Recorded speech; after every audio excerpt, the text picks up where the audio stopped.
So today we were going to talk about the first steps in launching a product, and we will definitely get there.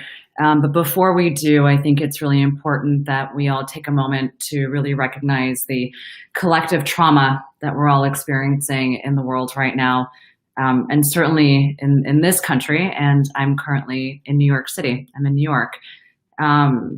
There's a lot of pain that everyone's going through, and while we're all doing our best to take care of ourselves and our loved ones and show empathy for each other, sometimes it can be hard to be, trying to work on your business or trying to keep up spirits and fighting forward to be an entrepreneur, to try something new. It can certainly be discouraging. And then to turn on the news or to be personally affected or to even be out on the streets and protesting, whatever it is your approach is to what's happening, it affects everyone. It affects your mentality, it affects your life, and it's not easy.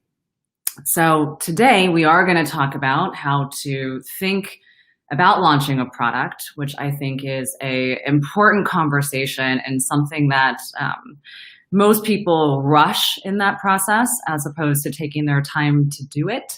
And as we do so, I just want to acknowledge the pain and the collective suffering that we are all experiencing. And however you experience it at home, please know that there's a lot of love, collective empathy, and support for everyone. Okay. With that in mind, let's kind of open up the conversation to the notion of launching and kind of the steps towards launching. Please, if you guys have questions, if things come up, while I normally have kind of a focused topic, if you will, this time is ultimately your time. It can be a struggle to start a business, and through the lens of how we start businesses and who gets to start a business, overwhelmingly, it is very challenging for minorities or women, people of color to start businesses and to launch products. And it's through not just that lens, but also the lens of the collective struggle of moving through and trying to actualize something, right? Hard to be an entrepreneur when you have other things that are possibly working against you, not working for you. I have to say that I'm grateful for a lot of the small business associations and lists, collective community groups, areas of support that not only help us when it comes to educating on entrepreneurship, but do so through the lens of supporting underserved voices and people who need access to those resources. Okay, on to the topic at hand of the first steps in launching a product. So guys, normally when we think about launching a product, many entrepreneurs will get very excited and say, I have an idea, and I just want to go and build it. I just want to go and create this product. The thing that they fail to think about is that it's not just about getting a product into the world. It's very different when you go from, I want to try to build or create this scarf to the position of, oh, I actually want to create a business. And so when you're thinking about a product, it's not just the notion of, I want to create tops or I want to create dresses, right? It goes beyond that. The product becomes the fundamental ground by which you build a business off of. And when you ask yourself about the importance of the product, right? What is in the product? Why do we need to spend so much time on it? It's because if you don't get the product right, you're likely also not getting your customer right. And there are a host of all these other components that open up without being thoughtful and systematic about your approach. So when it comes to launching the product, the few things that I always tell people they have to do is they absolutely need to think about the long tail game of the business that they're launching. Guys, if you're a hobbyist, if you're like, just want to play, amazing. I should probably play more. I should probably be creating things just for the fun of it. And there's nothing wrong with being, someone who wants to play. I think it's actually very fun. But if you want to launch this product, and in my mind, I'm really equating this product to a brand, and I'm equating this brand to a business. So if your goal here is to launch this business, then you have to have a good understanding of number one, what on earth is the end game here? Meaning, do you want to have a small, medium-sized business that you're going to run for the next 10 years?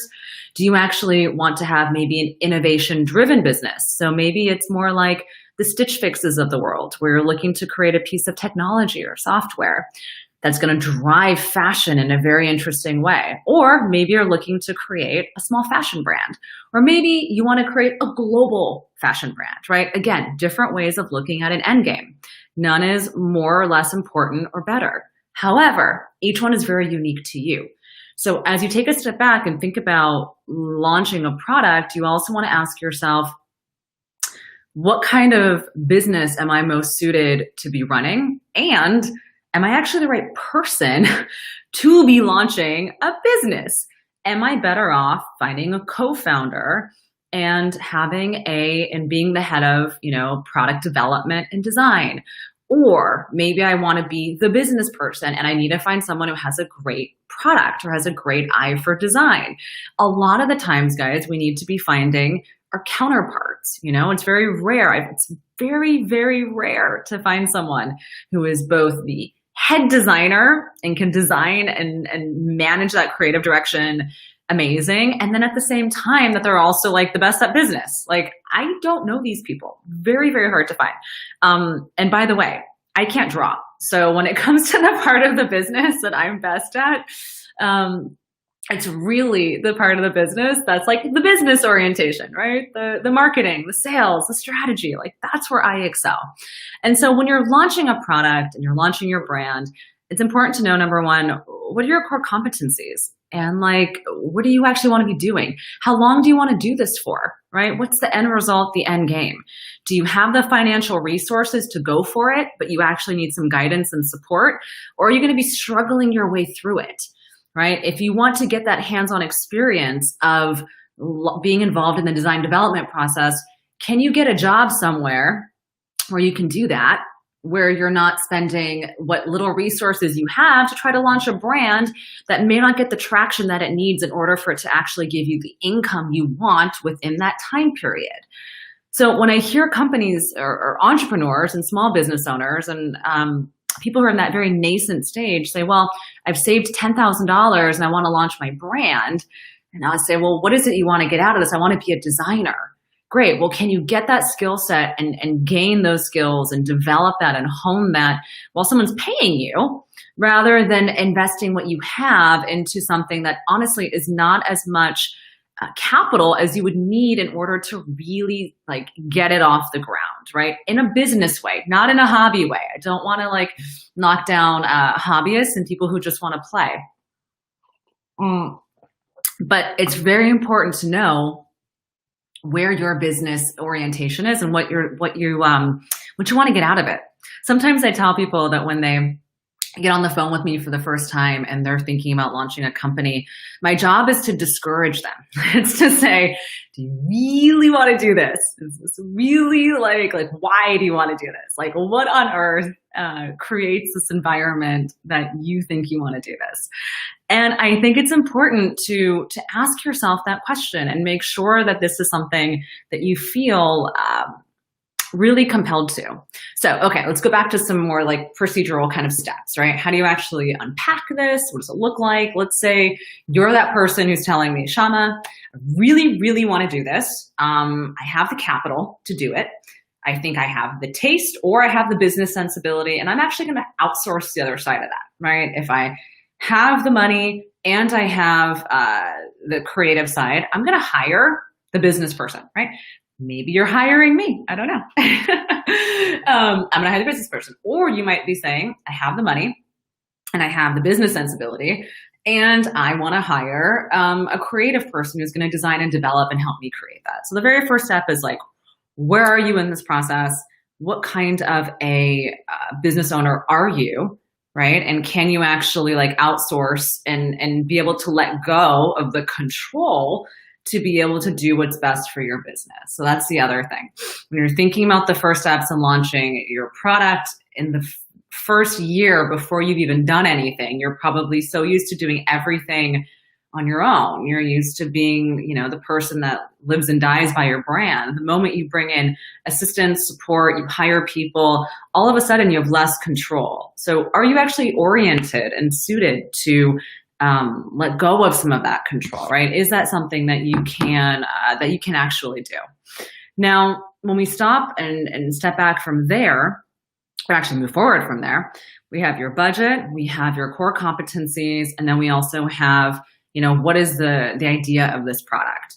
The next step in that is really developing and doing customer market research on what are the brand DNA components of that brand. And that's a really cool service that my agency does for a lot of companies. And what I love about that is it's really this opportunity for you to take a step back and say, well, how am I optimally positioning this business so that I can actually capture the right market share with the right dollars, with the right resources? And how do I actually build this brand that's something that's bigger than me, right? How do I really make an impact? What's going to stick in the world? And that brand DNA is very, very important. So you do it yourself. You hire an agency to do it. I got to tell you, you do it yourself. It's a little bit harder because sometimes when we do things for ourselves, we actually get this notion that we need to prove ourselves. So we look at it through this pre-built lens of well, I want this to be my customer. I want this to be the right thing in the market. So I'm just going to put it down on paper and just say that that's the case. Maybe you're right. I don't know. Preferred to have some research, preferred to have some analysis behind that, preferred to actually know that that's the case. But trust me, lots of people do it without having any of that information. And what I think is so interesting about that is, after you have your brand DNA, it actually kind of sets the playing field and the vision for the business. And the vision, I think, is really important. And that to me is very powerful, right? To have that vision. And then from there, you probably then go back to the drawing board of product, right? As opposed to saying I'm so hell-bent on creating this product that I'm actually just going to create the product and then figure out the market and then figure out the costing and then figure that out. You actually go into it saying, I'm in love and I'm obsessed with my customer, and I'm finding ways to develop and design products for my customer. And that, I think, is a much easier position to be in, because if you are a namesake brand, so your brand is your own name. So let's say, for example, the Alexander McQueens of the world, right? When he first launched, it was not a mass market appeal brand, right? Very niche, very specific. Not really designed for a customer base, designed for his muses, right? Designed more out of this artistic vision. Took a while for it to catch on storm and for the rest of the world to adapt it in a mass market way. All of us, fashion aficionados, were excited by him early on. However, right, when it comes to that mass market, consumer market share, making money, revenue driving, took a while, right? So when you're asking yourself, am I in love with the product, or am I in love with the customer, or some combination of that? In this early stage in the brand DNA, that's really where you get a chance to figure it out. And I would suggest spending a lot of time understanding your customer. The next thing I would do is, and this is where a lot of product developers and myself, we kind of get into this back and forth type of thing. It's how do you set your price? How do you know what you're developing into, right? Am I developing a $50 top, and I'm going to tell my product people all right, $50 top, let's back into that price point. But what if you actually want something that is a much higher, a much nicer fabric? What if the fabric at that cost of goods, isn't what you want, and you actually want something that's going to be a lot nicer? And what's interesting about that is that's the part where you grow a lot in your beginning stages of launching a brand. All of a sudden you realize that having the best of the best of the best comes at a very high price tag. And when you go after customer, market, product, positioning, you're going to have to find a way to make it all work together, right? How are you going to create something that's very innovative, design driven, whatever your checklist is, at the right price point? And how do you get those cost of goods? So sometimes production will say, well, you give me your target, I'll work backwards. And sometimes I'll tell the client, like, okay, client, like, you tell me what fabrics you are most inclined to, and how do we kind of build the market around something that's actually very mutual. It's hard when you're running a business in the beginning stages because it's also very personal to you, right? It's like you catch up your identity into all of it. It becomes a badge of honor, right? Or martyrdom, however you take a look at it. But launching that product and being so attached to it can also have its fundamental flaws. And part of that is not being objective. Part of that is, not being able to steer the ship because you're also learning quickly as you are applying that knowledge. So let's kind of recap. I know we've gone to a lot of different directions here. Number one, super duper important to make sure that, as you are, planning out your business, you ask yourself, am I driven towards, I'm oriented to the customer or to my product? Also, very important to understand, what roles do I want to play in my business? What's the end game of my business? How do I actually want to see this business succeed? Next, it's important to understand, is this a hobby or is this actually a business? Maybe I need to do this in a different order, but you guys catch my drift. Is it a business? Is it a hobby? And then it becomes where do I need the support, and then how do you kind of build the brand? Then the cost of goods component, right? What are my sacrifices and what are my non-negotiables? That's very important. It's never going to be to build the cheapest product, right? You don't want to sacrifice labor. I think we all here have ethics around labor and making sure that people are not being exploited, that people are being honored for artisanship and all of those things. So very important to understand, what are your non-negotiables, right? What are the things that are very important to you as a business? And then from there, you start to actually build the framework of this business. And then you take all of that information, right? And you put that into the conversation with your product development people.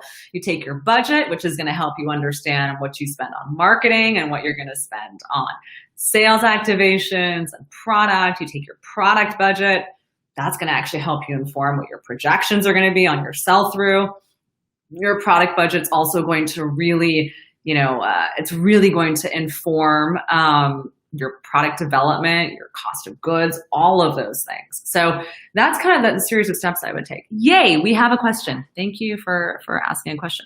Okay, so this question is, what would you say is the most important type of research you should be doing before you launch? And what are some of the key indicators you should look for to know if your product will do well? You need to do testing. So research, obviously look at your competitors. You want to be doing deep dives into customer personas. You may actually want to be looking at having some early customer focus groups or conversations. So we do a lot of early on customer testing through phone calls. And really figuring out what are the key core competencies and what are the things that customer was looking for. So you need to research both online and then also on the phone. You need to talk to people. You don't know if your product is going to do well. Very few people do know 100% if the product is going to do well. But what you are looking for is to fill a need in the market, meaning it can be an emotional need, it's a financial need, but there is a need. And what I always tell people is that while there might be oversaturated product categories, there are lots of undersaturated voices. And what you should be looking for is really tapping into those markets and those underserved voices that you can actually find a really nice niche for yourself. As far as a patent and a copyright. So patents, so if you actually are developing something with innovation in it and it's something that can go to scale and you can develop a patent and you can actually license that and other people will want your patent, or want to use that, or you think there's something proprietary, then I would say talk to a patent lawyer, because I'm not a patent lawyer, so I don't know when you need to do it, but I do know that it needs to surely be something special at that point. And then as far as copywriting, so copywriting I think is very difficult, right? There's a really amazing TED Talk out there. This attorney, I think she talks about a Balenciaga something or other. And she's like, yeah, you can basically buy any sort of archive items and change 20% of the product. There's a certain threshold of that. And, you know, within that threshold, that's where it no longer becomes like an infringement. So copywriting, I don't know if that's really worth it in fashion, but a patent could be if what you're producing is really interesting. This last question here, how do you convince a retailer to carry your product? You have to create a really great product. You have to build rapport. It should be a win for their customer, meaning it should fit in with their product assortment. The price point should make sense to them. It should be easy, right? Meaning it should be an easy yes. And I think that that is important. You know, if you're like, I'm going to sell to everybody. Well, you know, your product is probably not for everybody. And if you built your brand thinking your brand would be for everybody, you did not build your brand properly, because brands get launched for a specific market and a specific audience, and then they scale from there. Facebook didn't launch to be the global interconnectivity technology provider that they are today, right? They built themselves to be able to connect on a college campus. Very specific need, ended up scaling up on something more global. That's kind of the way you need to think about your product, right? So very specific need on the product, specific customer market positioning, build it niche, let it catch wildfire, right? Like that's an important thing to think about. And I'm going to put your comment up here, Justin. Thank you. Thanks for thanks for saying that. Okay, so Jennifer, a brand DNA. So that's actually a very long process. Unfortunately, I've only got a couple more minutes. But your brand DNA is essentially your core customer demographics, the key values and attributes, your key positioning, what your visual comms kind of look like. So what's kind of the overall like essence. I think the best word to say this is like, what is the North Star? It's an internal document. Actually, here's the best way I can describe it. If any of you guys out there have ever taken an idea and tried to explain it to 5 people, maybe you explained it to a web developer, a logo developer, maybe we'll say those 2, maybe the third would be like, I don't know, your designer who's creating your product, right? You just tell them the idea. All 3 of those people are going to come back with very different things.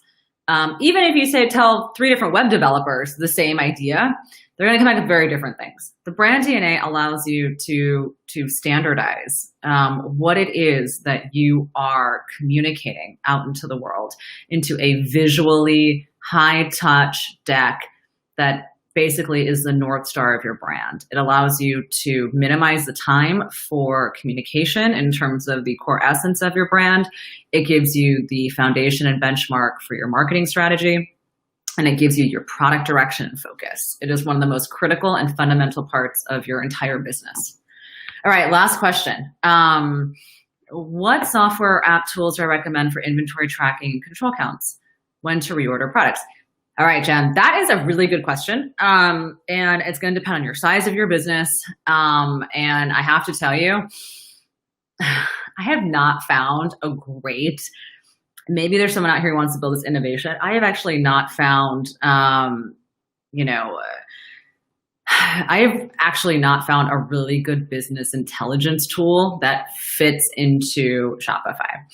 I have only worked with really good business intelligence tools that are more enterprise level. So far, for small businesses who are inventory tracking, like even like the Shopify reports are so awful. And all the company plugins, like the APIs, like none of them actually give you the data. It's like you have to, it's just not, it's like, I would just rather do it on Excel. So I'm actually, unfortunately, if other people have questions on that, like, or they have ideas on that, please share them. Okay, guys, I'm going to take one more question here. What's my position on direct-to-consumer selling? I think you need to do both, guys. Like, honestly, you have to do business in the world. You have to sell online and in store. Preferably, you do both. If you're not doing both, you're missing out on a huge market share. The last 3 months, anyone who's only selling on wholesale really saw a huge dive in their business because everything shifted digitally. So it's like more like brick and mortar. Also, a lot of products went on sale if you were selling wholesale to retailers. You'll also find that before this pandemic, if you only sold online and you did not have an experiential presence, you also really missed out on the Gen Z consumer and on the younger millennial consumer, who's heavily driven by experiential touch and feeling products and closing the gap on authenticity, quality, and connection.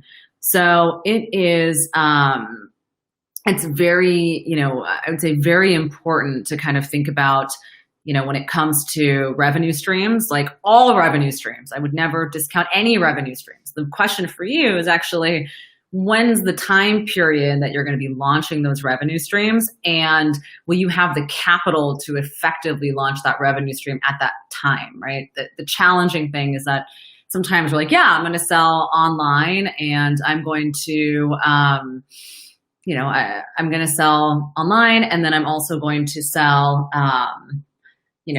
in stores, but I'm not going to realize that like actually the cost of like those on the P&L and like those line items are going to be different.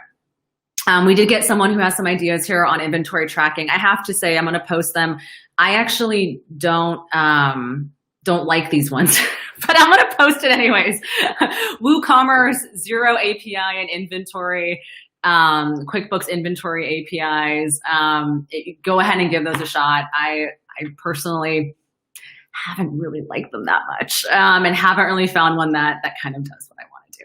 But thank you for showing those recommendations. You guys give them a shot, and otherwise, I'd say nothing beats good old Microsoft Excel. It's definitely one of my favorites. All right, guys. So I am going to wrap up here. I'm again thrilled to get a chance to speak to all of you. I know all of us are struggling professionally, trying to get things off the ground. Certainly today you're looking at launching your product, your brand, lots of different components there. Ultimately, the thing that will certainly set your business apart from the rest will be your ability to get very clear and focused on your own value propositions, what you're creating, and actually being able to, it's actually being able to move forward with a clear direction. We get into these issues where we are charging forward because we think we have to move forward as fast as possible. When actually, if you go a lot slower and you actually really build the foundation, you increase your opportunity for success. And if you don't build the foundation properly, you won't actually know why you failed. And you actually won't know why you were successful and how to replicate that. So the more information you have on this process, the more that you realize that being a first-time business owner more than often means you'll be a second-time business owner, and maybe a third-time business owner should give you some perspective on the fact that, being an entrepreneur is less of a glamorized problem and honestly more of a curse, right? So be careful of the journey that you guys get down that path for. All right, guys, thank you so much. Please stay safe. Heart goes out to all of you, to your loved ones. We're in a time of suffering, and I appreciate you taking time out of everything that's going on in the world to look at this business and look at your business and focus on something that's going to help your companies move forward. All right, I'll talk to you later.